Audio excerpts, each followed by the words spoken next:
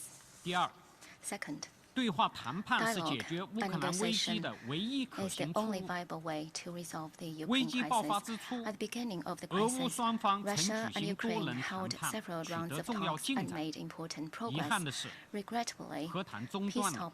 peace talks 其 have 中的 since 原委 stalled. 值得深 The 刻 reason 反 behind 思。 this warrants deep 但 reflection. 历史的经验 The 和教 lessons 训 of 告诉 history 我们，无论 tell 危 us 机有多深 that， crisis, however deep, can ultimately be resolved peacefully. No matter how difficult it is, the door to a political solution cannot be closed. We support Russia and Ukraine moving towards each other, resuming direct dialogue as soon as possible, bringing their legitimate concerns into the negotiation, setting out feasible options, putting an early end to the crisis, and giving peace a chance. Third, the international community should make joint efforts to facilitate peace talks. 乌克兰危机 1已 year 持续1 into 年， the Ukraine crisis, 残酷的事实 brutal facts offer 充分 an 证 ample 明 proof that 输送武 sending 器 weapons 不会带来 will 和 not 平， bring peace. 拱火浇 Adding 油只 fuel 会 to 加 the 剧各 fire 方矛 will 盾， only exacerbate 延 tensions. 长冲突 Prolonging 只 and 会让普 expanding 通 the 民众 conflict 付 will 出 only 更大 make 代价。 ordinary people pay an even 我们在此 heftier 呼吁， price. We 外 reiterate 交 our 谈判的 appeal 进 that 程不能放 diplomacy 弃， and 止战促 negotiation 谈的 cannot be 努力 abandoned 必须坚 efforts 持。 towards ceasefire and talks 国际 must 社 go 会 on. 要为此 The 创造 international 条件， community should create 而不 conditions 是 for 煽 this to 风点 happen 火， rather 谋 than 取 fan the 私利。 flames and seek 我们 self-interest. 敦促有关国 We 家 urge 停 the 止 countries 滥 concerned 用单 to 边制 stop 裁和 abusing 长臂管辖， unilateral sanctions 为 and 局势 law-on 缓和 jurisdiction. Instead, 降 they 温 should act 做 in a 点 way 有益的事 conducive 情。 to de-escalation. 国际社会应 The 加 international 强 community 能 should 源、 strengthen 金 coordination 融 and、cooperation 粮 in 贸、 energy, 运输 finance, 协调 grain, 合作， trade, and 共同努力 transportation, 减 and 缓危机 work 外 together 溢影 to 响。 mitigate these 我们 spillover 支持联 effect 大 of the crisis. 为推 We 进 support the UN General 会员 Assembly 国 playing 弥 an 合分 active 歧， role in 形成 bridging 共识， differences, 凝聚 building 合力， consensus, and 发 forging 挥积极 synergy 作用。 among member states. 第四， Fourth, 谋求共同安 pursue 全，实现 common 持久和 security 平。 and achieve lasting peace.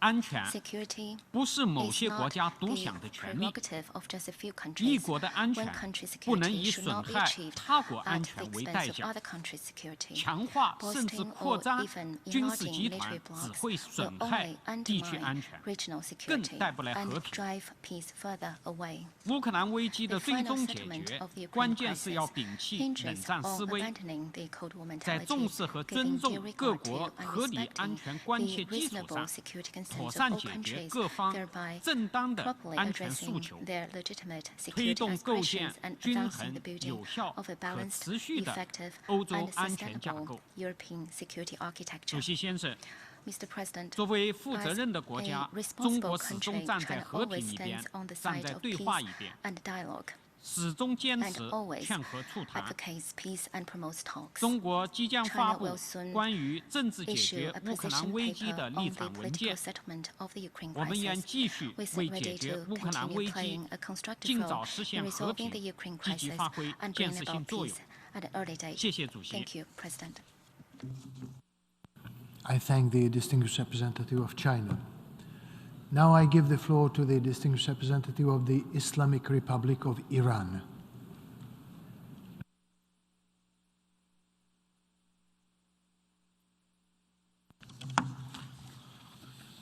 In the name of God, the compassionate, the merciful, Mr. President, Excellencies, 1 year after the start of the Ukraine crisis, the conflict still shows no sign of ending, and the international community continues to grapple with a range of challenges, including devastating humanitarian consequences of civilians and serious implications for the global economy.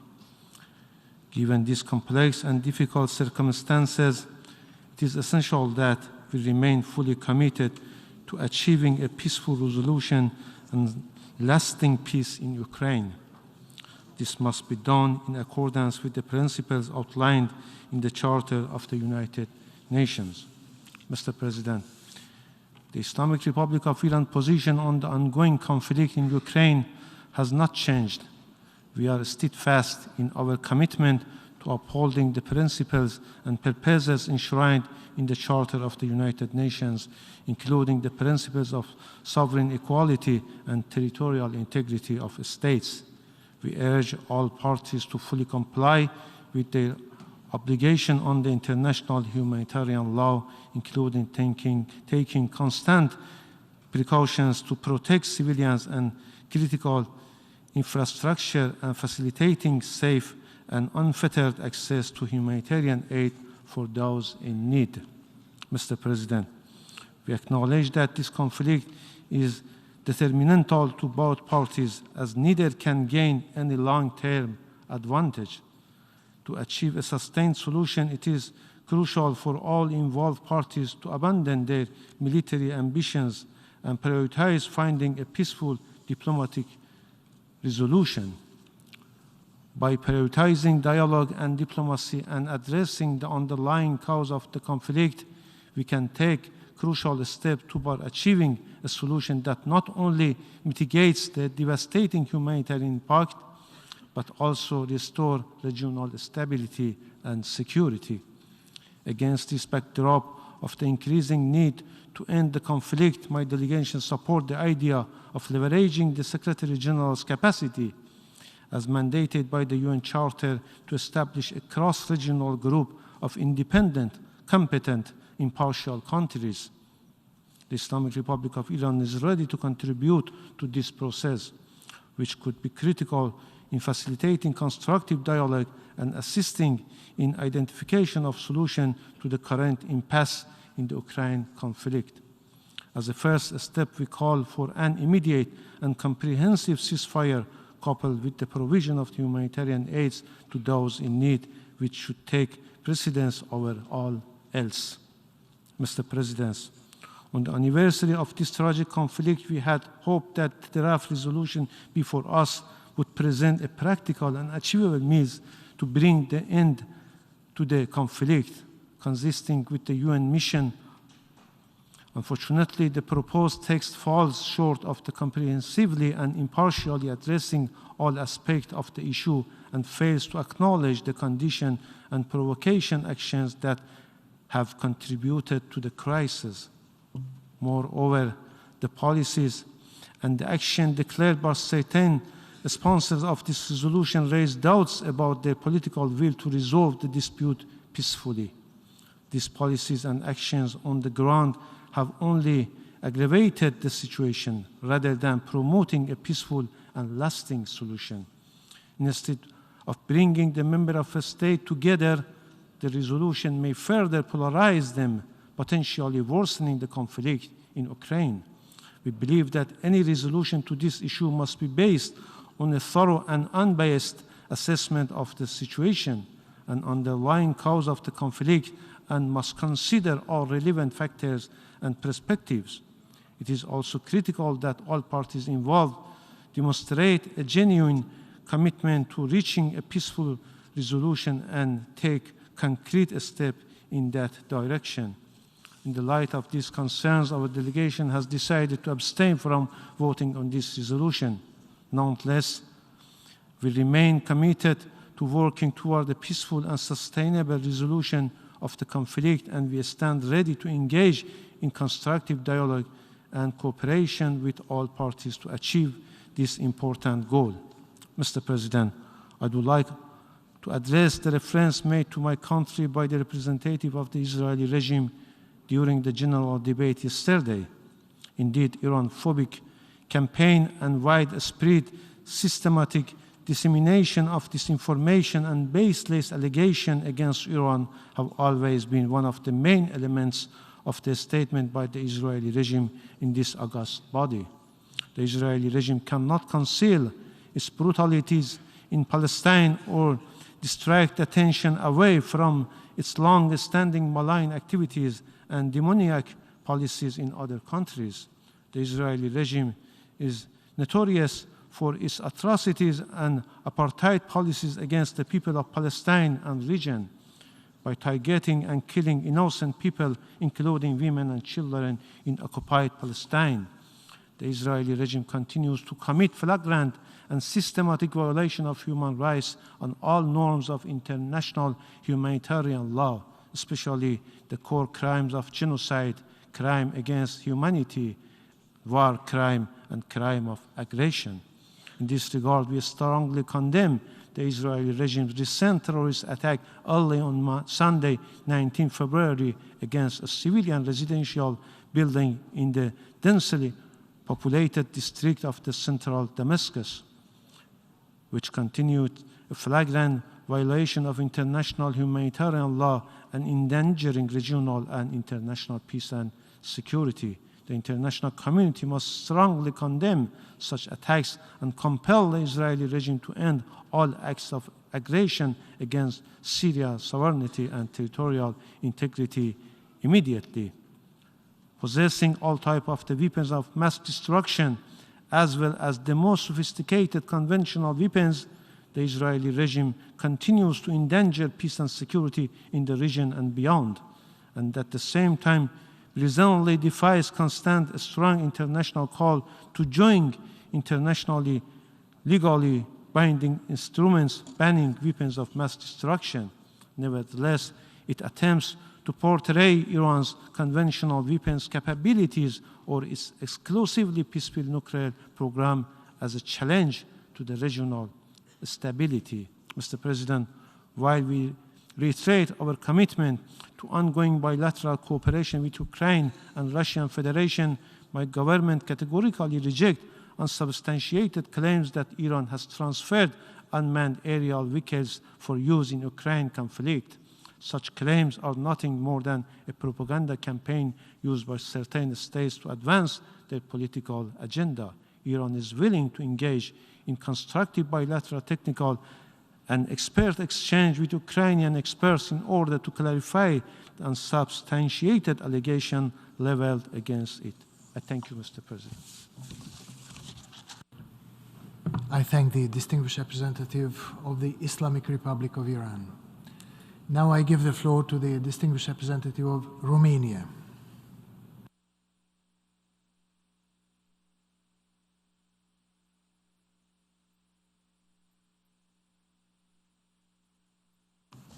Mr. President, Romania aligns itself with the statement delivered yesterday by the High Representative of the European Union, Mr. Borrell, on behalf of the European Union and its member states. I would like to add some points in my national capacity.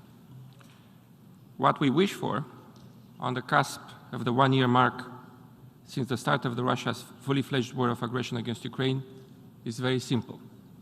Peace for the people of Ukraine, victory of principles and values, and one less bloody conflict for the world. But what we are still witnessing is very different. We continue to see an alarming level of hostilities with no sign of abatement, with unimaginable sufferings for the civilian population and dire and long-lasting consequences. The human rights and humanitarian consequences of the Russian Federation's aggression against Ukraine, including the continuous attacks against its critical infrastructure, are particularly worrying. No less cruel are reports of the atrocities committed on the territory of Ukraine, for which we must ensure accountability.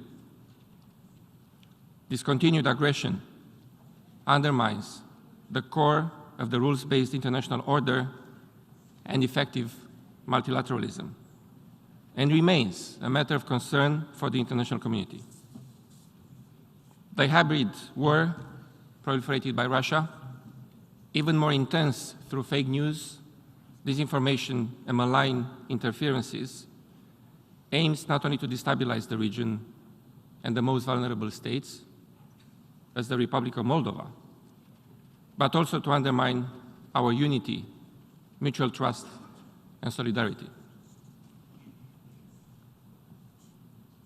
The Russian Federation is testing the resolve of the world to stand up for its norms and values.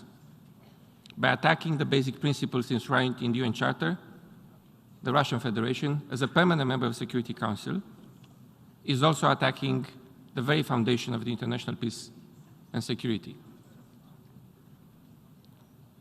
The stakes of this conflict are clear to all of us, and the world has to send a clear message. There is no justification for bloodshed, destruction, and human suffering. We need the full force, determination, and legitimacy of the General Assembly to reaffirm that international law matters, that the Charter matters, and that we stand by the rules put in place for the protection of every single member state of this organization.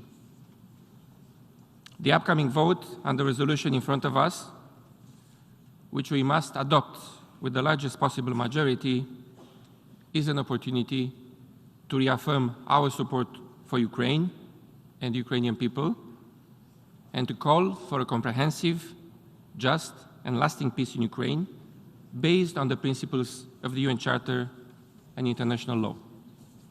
Mr. President, Romania has been at the forefront of countering all multidimensional effects of this war since day one.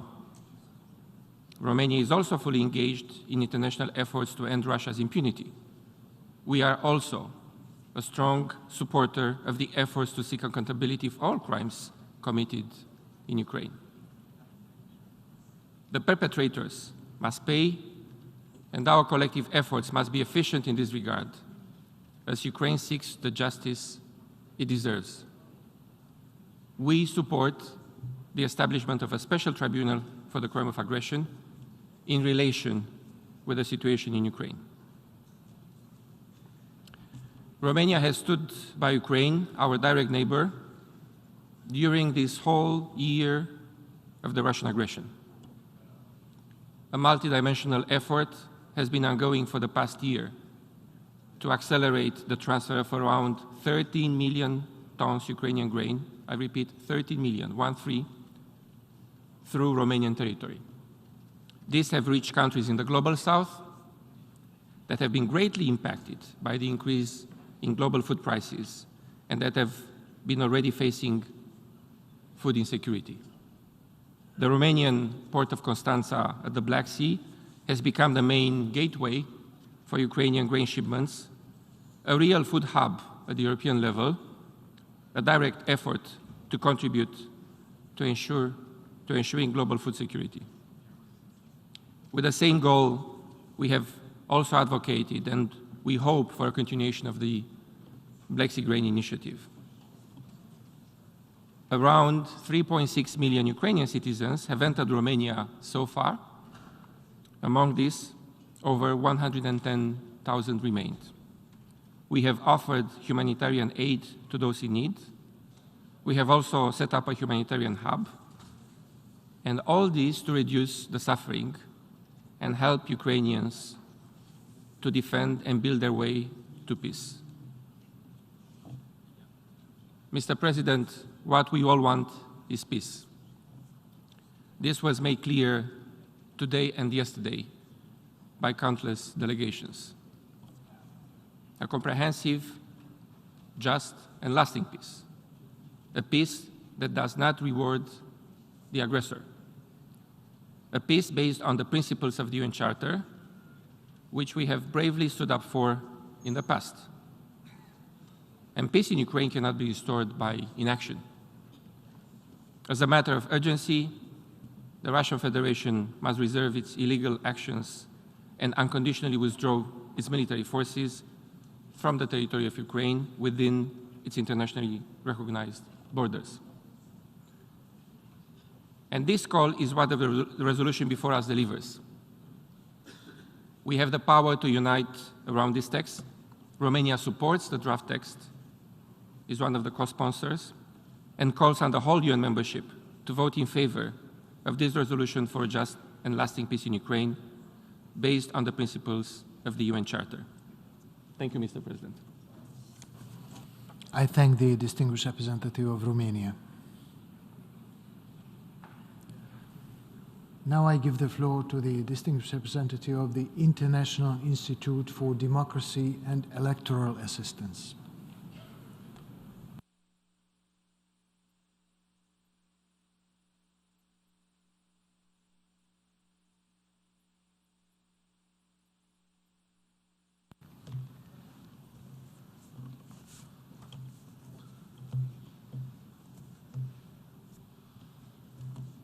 Mr. President, Excellencies, it has been 1 year since the Russian Federation launched its illegal war against Ukraine. 1 year of aggression, of war crimes, of crimes against humanity.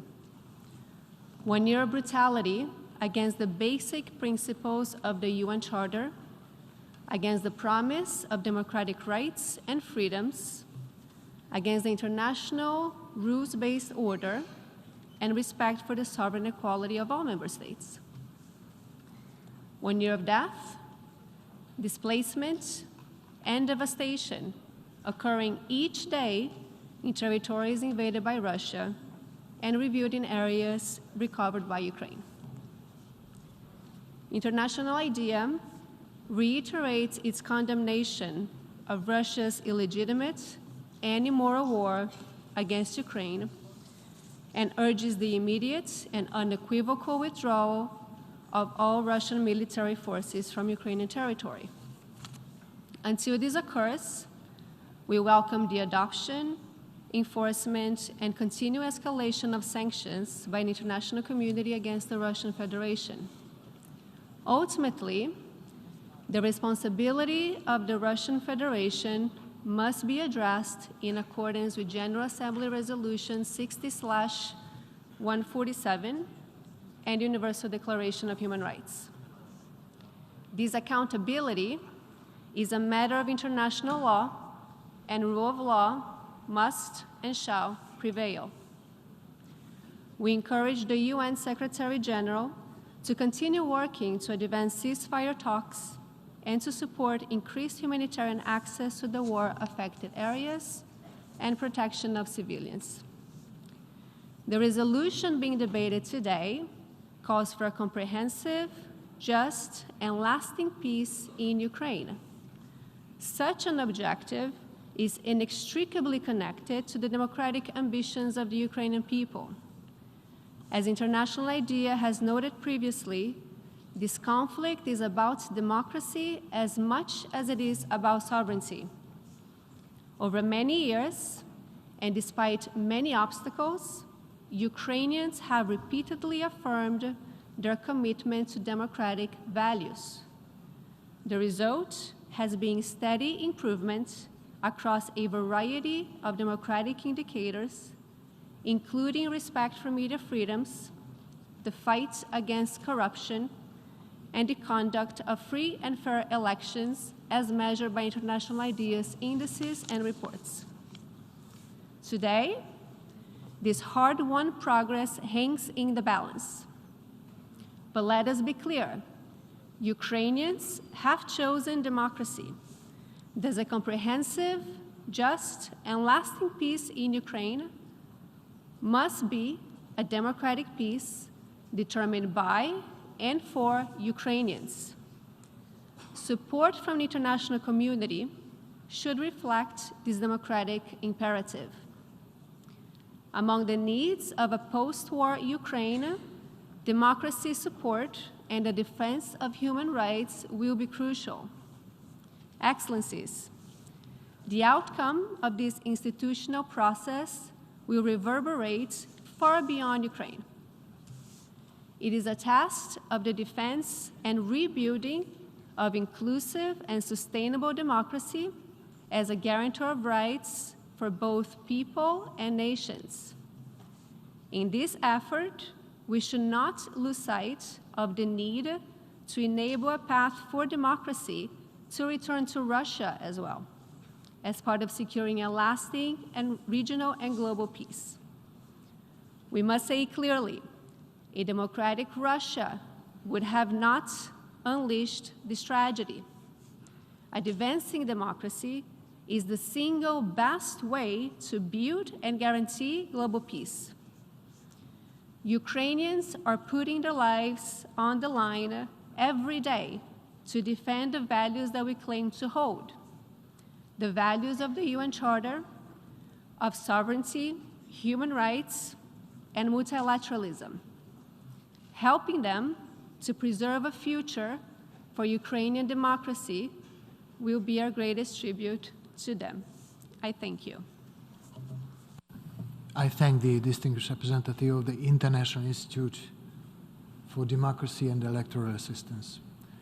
Now I give the floor to Her Excellency Annalena Baerbock, Minister for Foreign Affairs of Germany.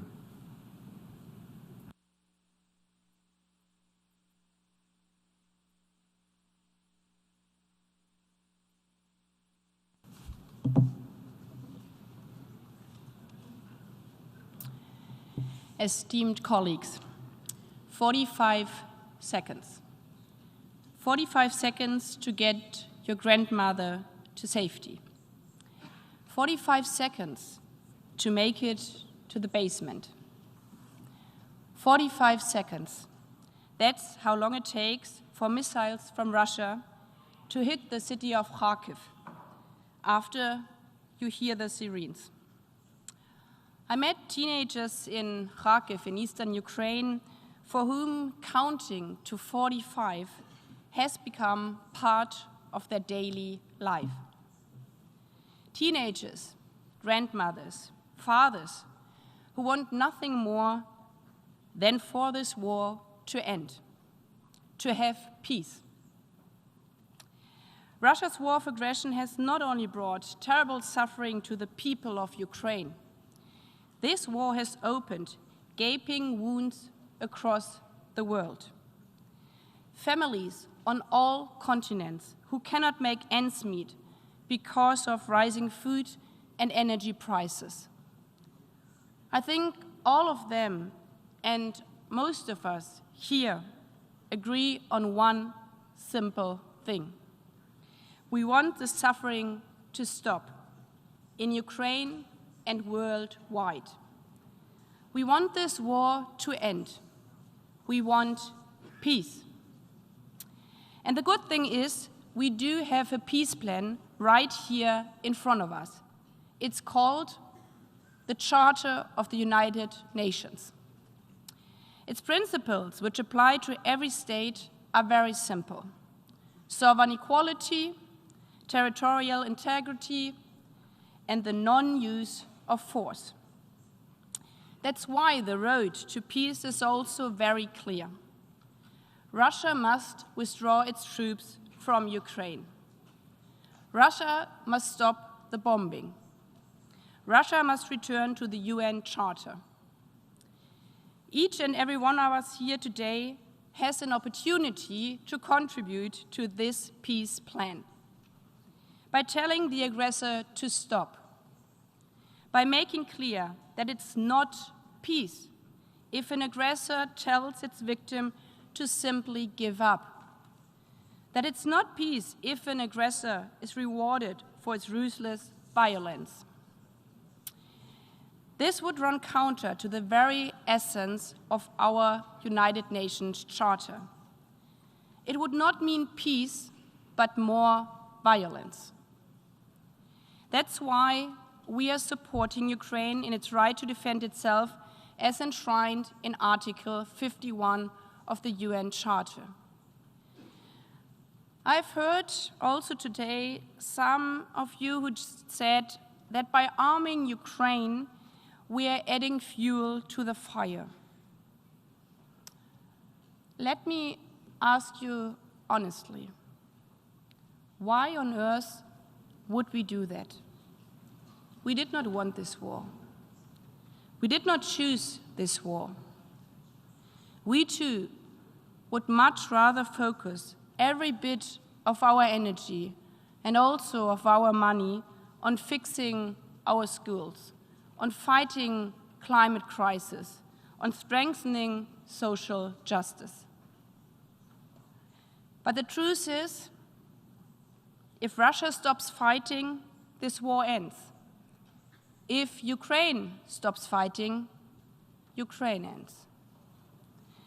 And the human suffering would continue every single day. Abduction, rape, torture. Children counting to 45 every single day to save their lives. The war's global trade of devastation would continue. Inflation, energy shortages, hunger. That's why today's vote is also about all of our futures. Today, each and every one of us here has to choose. To stand isolated with the oppressor or to unite for peace. To stay silent or to protect our UN Charter so that the Charter can protect us. Thank you. I thank the distinguished Minister for Foreign Affairs of Germany. We have heard the last speaker in the debate on this item. We shall proceed to consider draft resolution A/ES11/L7 and draft amendments A/ES11/L8 and A/ES11/L9, starting with the explanation of vote before the vote at 3 o'clock sharp. This meeting is adjourned.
Thank you.